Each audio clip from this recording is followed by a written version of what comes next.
Добро пожаловать на наш канал, и сегодня мы поговорим про рыжих девушек на картинах известных художников.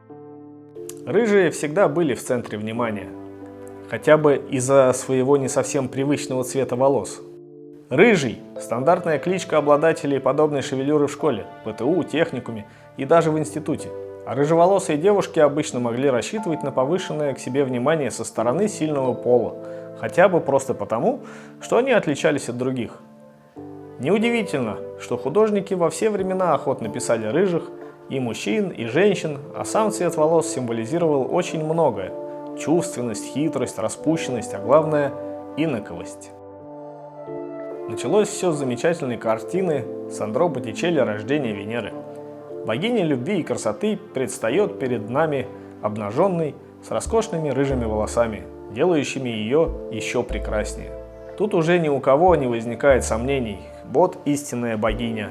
И она, разумеется, никак не должна походить на первую попавшуюся симпатичную девушку, а являться недостижимым идеалом. Кстати, моделью для Венеры была Симонетта Веспуччи, девушка чудной красоты, отличавшаяся кротким нравом и удивительным обаянием. Неудивительно, что в нее были влюблены многие, в том числе и Боттичелли. Правда, Симонетта, скорее ее родители, выбрали жениха куда более знатного и богатого Джулиано Медичи, брата главы Флоренции Лоренцо Медичи. Лицо Венеры напоминает лица Мадонн, и тело, и поза древнегреческих скульптур. Так Боттичелли соединил христианство и античность. Сама Венера на картине символизировала не какие-то чувственные удовольствия, а любовь небесную и целомудрие, являющиеся в то время наивысшими добродетелями. Рыжие художники писали и раскаявшуюся блудницу Марию Магдалену, чьи рыжие волосы прямо намекали на ее порочность и неуемную чувственность. И вне зависимости, сидит ли она благообразно перед Библией, на картине Пьеро ди Козимы, или возлежит на камнях в гроте, как ее изобразил Жюль Лефевр. Рыжие волосы всегда на виду и дают ясно понять – женщина та греховна, пусть впоследствии раскаялась и полностью искупила свой грех. Но в любом случае образ Марии Магдалены сложный и противоречивый. Она олицетворяет похоть, распущенность, добродетель и смирение, то есть совершенно противоположные понятия. Неудивительно, что она так привлекала внимание художников, в том числе и Караваджо. Правда, он изобразил момент ее полного духовного очищения, физическим воплощением которого стало расставание с рыжими волосами. Хотя, понятное дело, наголо Мария не постриглась, но уложила их в строгую и благообразную прическу. Особенно любил писать рыжих дам Данте Габриэль Россетти.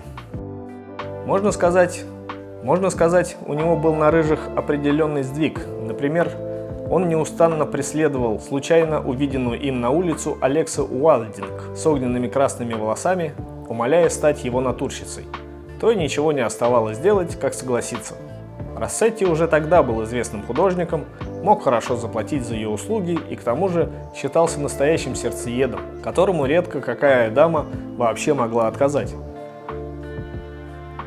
Так появился этот творческий союз, а свет увидел немало рыжеволосых красавиц, запечатленных на картинах Россетти.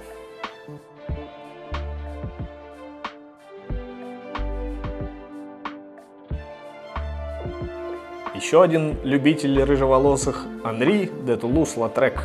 Насчет похоти и добродетели рыжих не задумывался. Он просто фиксировал жизнь парижских публичных домов и кабаре, где был своим в доску человеком. Проститутки его совершенно не стеснялись, относились к богатому принцу из их несбывшейся мечты, поскольку сам Тулус-Латрек происходил из благородной фамилии, да и содержание получал первое время вполне достаточное.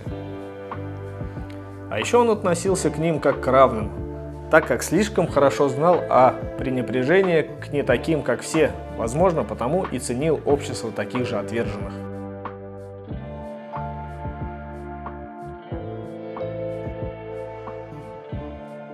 На картине Латрека показан момент осмотра на сифилис, который был обязательный каждый месяц в борделе, а ярко-рыжая шевелюра второй девушки вряд ли естественный цвет волос. Тогда многие жрицы любви красили волосы хной, чтобы выделиться среди прочих и добавить себе привлекательности.